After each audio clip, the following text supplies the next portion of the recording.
The home for bonds is the FMDQ OTC Securities Exchange. So Temple Ashaji also caught up with the Vice President in charge of business development of the trading platform to ask a few questions about what to expect in the new year, in particular in terms of foreign currency denominated bonds, and how soon we'll have some of these new initiatives coming through. Let's take a listen to that, a short interview.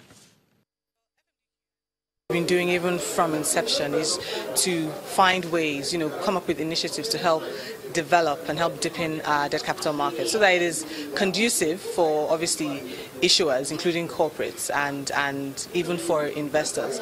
And so one of the main things that we sort of champion, we started a couple of years ago, was the Debt Capital Markets Development Project. And that in itself looks at the capital markets, debt capital markets, the issues around that and how we can resolve. And when we say we, not FMDQ, but the entire market can resolve that. So there are a whole bunch of issues that were diagnosed in the workshop that happened in 2015. And what the project has been able to do is to sort of have different areas, different work groups to look at the specific issues and proffer solutions to those issues. And those who would solve these issues are not only the market participants, but even the regulators and all of that. So apart from the DCM, it's also the DCM project is also awareness, increasing the awareness. It's things like this when the federal government makes a move, and again, like I said, paves the way, opens the way, sets the pace for the markets, then the corporates can also come in and issue. And as the DG was saying, the looking forward towards a lower interest rate regime would also encourage corporates to issue. The infrastructure funding side of things also, it's not only the government that can do that. The markets, the corporates, the private markets would have to come together, galvanize together to help build those sectors in the economy. Earlier on, Coco, your colleague, was talking about foreign currency denominated dollar bond, the possibility of raising that domestically. How feasible is that in Nigeria?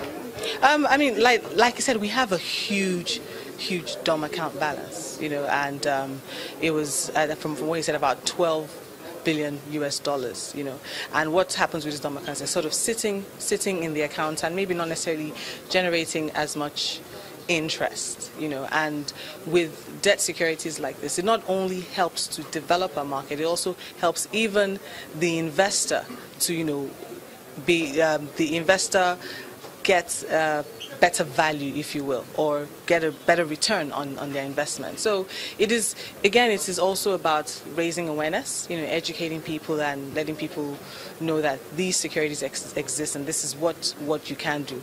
And having these securities listed on a platform like FMDQ would obviously help in that regard.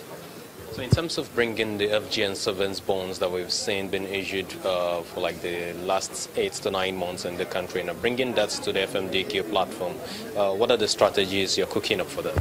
So as was mentioned earlier during the ceremony, we're working on a dealing member specialists initiative, which we've been working on for a while now, and it's these investment houses, who feel they can also contribute to improving the liquidity in the fixed income markets. So, and those are able to reach to the retail markets and offer, or at least raise awareness about these securities, and that's exactly what the FGN Savings Bond is trying to do. It is a retail bond, and it requires retail participation and those who can actually get into the retail market to offer that, and that's what our dealing member specialist initiative is looking at.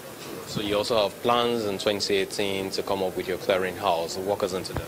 Well, again, as was said, we've already gotten our license for that, and it's really about developing or building our markets. So it's going to be clearing of the fixed income securities, and it is something that the market didn't have for a bit, and something that people had been, asking for, because again it helps in risk management. So there'll be more about that in 2018, but that is, we only just got the license and we're working towards rolling that out and bringing more improved market infrastructure into the.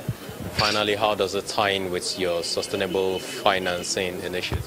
So sustainable finance is something that the global markets are looking at, not only as another asset class, if you will, but it's a means to addressing fundamental issues in the world, and Nigeria obviously has shown that it is also interested in sustainable finance.